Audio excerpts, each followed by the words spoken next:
What if I told you that the seeds of modern India were sown not in the 20th century, but much earlier in the 19th century? That's right. To understand the formation of the India we know today, we must journey back to the early 1800s. In the 19th century, the Indian subcontinent was a vastly different place than it is today. It was a period when the British East India Company had a firm grip on the economic and political affairs of the region. This foreign dominance was not without its effects on the Indian populace. It was during this period that a sentiment, a feeling, a force began to simmer among the people of India. This force was nationalism. But what is nationalism, you ask? It's the shared sense of unity and purpose among a group of people based on common culture, language, history, or values. It's the force that binds people together, instilling in them a sense of belonging and identity. In the context of India, nationalism was the collective response of the people against the oppressive British rule, a manifestation of their desire for self-rule and sovereignty. The early 19th century in India was marked by social, economic, and political transformations under the British East India Company. The company, in its pursuit of wealth, exploited the resources of the region, leading to widespread discontent among the people.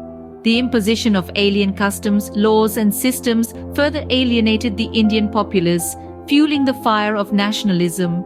Nationalism in India was not merely a reaction to British imperialism, but a proactive movement towards self-determination. It was a call for justice, equality, and freedom. It was the assertion of the Indian identity, an affirmation of the rich cultural heritage and diversity of the subcontinent. And so, the seeds of nationalism were sown in the fertile ground of discontent and desire for self-rule, nurtured by the shared experiences of oppression and resistance.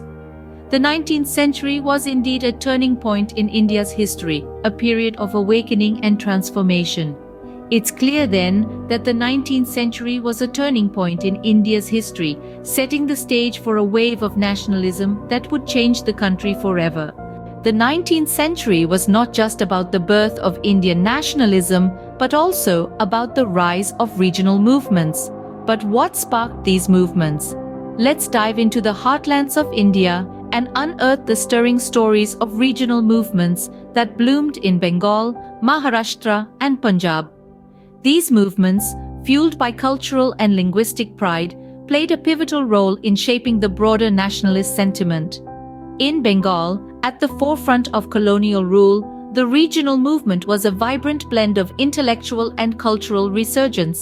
The Bengali Renaissance, as it's known, was a period of socio-political reform and artistic expression, led by visionaries like Raja Ram Mohan Roy. Their works ignited a sense of Bengali pride, sparking a powerful regional movement that contributed significantly to the national struggle. Moving westwards to Maharashtra, the regional movement was driven by a deep sense of Marathi pride. The movement was a reaction against the dominance of foreign languages and cultures. Leaders like Bal Gangadhar Tilak used cultural platforms like the Ganapati festival to propagate nationalist ideas, thus intertwining regional pride with the struggle for independence. In the northern state of Punjab, the Singh Sabha movement emerged, aiming to rejuvenate Sikh pride and identity. The movement championed the Punjabi language and culture, while also playing a crucial role in the national freedom struggle. Leaders like Lala Lajpat Rai embodied the spirit of this movement, using it as a tool to rally against colonial rule. These regional movements were more than just expressions of local pride. They were the threads that wove together the fabric of Indian nationalism. Each movement, in its own unique way, challenged colonial rule, fostered a sense of community, and ignited a desire for self-rule. What's fascinating is how these movements, while rooted in regional pride, transcended geographical boundaries and became part of a larger narrative. They fostered a sense of unity amidst diversity, a hallmark of Indian nationalism. To conclude, these regional movements were not isolated events, but part of a larger tapestry of Indian nationalism. Their collective impact on the struggle for independence was as profound as it was transformative. In the midst of this growing nationalism, several social reformers emerged. Who were they, and what role did they play? Let's start with Raja Ram Mohan Roy, often hailed as the father of modern India. Born into a privileged Brahmin family in Bengal, Roy was a staunch critic of social injustices and religious superstitions. He pushed for the abolition of practices like sati, where widows were forced to self-immolate on their husbands' funeral pyres. His relentless advocacy led to the banning of this inhumane practice in 1829. Moreover, Roy championed the cause of women's education and rights, a revolutionary concept for the time. He believed that education was the cornerstone of society, and a well-informed citizenry was the first step towards a unified nation. His efforts laid the groundwork for a modern, progressive India, fostering a sense of national identity. Next, we turn to Jyotirao Phule, a social activist from Maharashtra. He is best known for his fight against the oppressive caste system and his advocacy for the rights of the marginalized. Phule believed in equality and felt that the caste system was a major impediment to India's progress as a nation. He established the first school for girls and untouchables, breaking down barriers and challenging societal norms.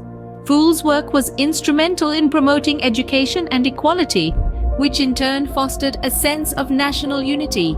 He argued that a nation could only progress when all its citizens, regardless of their caste or gender, had equal opportunities. This was a radical idea at the time, but it resonated with many and inspired a wave of social reform. These reformers, along with many others, played a pivotal role in the national awakening of India. They challenged the status quo, questioned unjust practices, and championed the cause of equality and education. Their efforts laid the foundation for a unified, progressive India, free from the shackles of social injustice. These reformers were instrumental in shaping the national consciousness, challenging the status quo, and inspiring change. 1857 marked a major turning point in the history of Indian nationalism. But why? To understand this, we must first travel back to that fateful year when the seeds of rebellion were sown. The Revolt of 1857, often referred to as the First War of Indian Independence, was a widespread uprising against the oppressive rule of the British East India Company. Discontent was brewing among the native soldiers, known as sepoys, due to various socio-religious and economic policies imposed by the British.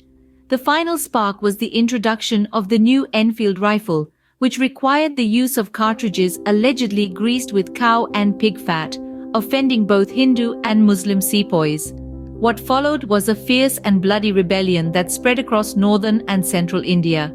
Despite its eventual suppression by the British, the revolt of 1857 had far-reaching implications. It served as a wake-up call for the Indian populace, revealing the extent of British exploitation and the need for collective action. The aftermath of the rebellion brought about significant changes in the British policy towards India. The control of the Indian government was transferred from the East India Company to the British Crown, marking the beginning of the Raj. The British now pursued a policy of divide and rule to prevent any future unified uprisings. But more importantly, the revolt marked the birth of a new era of Indian nationalism.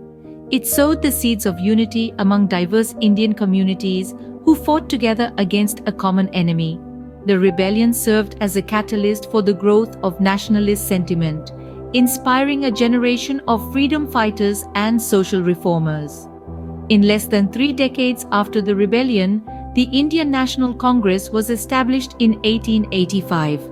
It became the primary political platform for voicing Indian grievances against the British rule, marking a significant step towards the struggle for independence.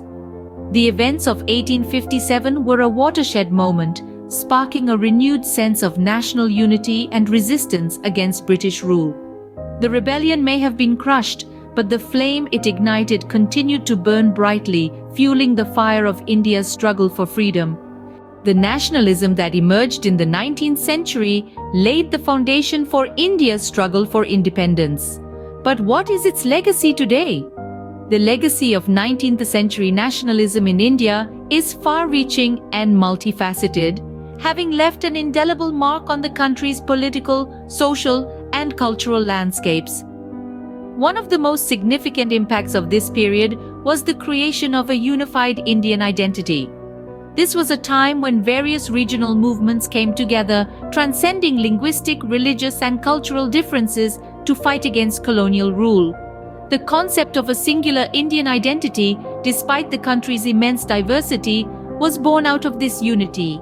This identity continues to play a crucial role in the nation's psyche, serving as a unifying force that brings together India's vast and diverse population. The idea of unity in diversity, a cornerstone of Indian nationalism, is still celebrated across the country today, underlining the enduring influence of 19th century nationalism. Moreover, the values and ideas promoted during this period continue to shape India's political landscape. The principles of democracy, secularism, and social justice, which were championed by the social reformers and leaders of the nationalist movement, are now enshrined in the Indian Constitution. These principles continue to guide India's political discourse and policy making, underscoring the enduring legacy of 19th century nationalism. The cultural impact of this period is also profound. The revival of indigenous art, literature, and music during the nationalist movement has significantly influenced India's cultural scene. The renaissance of traditional art forms and the celebration of Indian culture was a form of resistance against colonial rule, and this cultural pride continues to flourish in modern India. In conclusion, the nationalism of the 19th century was not just a historical phenomenon confined to the pages of history books. It was a transformative force that continues to resonate in the India of today. It shaped the nation's identity, influenced its political ethos, and fostered a resurgence of cultural pride that still thrives. The nationalism of the 19th century was not just a historical phenomenon, but a transformative force that continues to resonate in the India of today.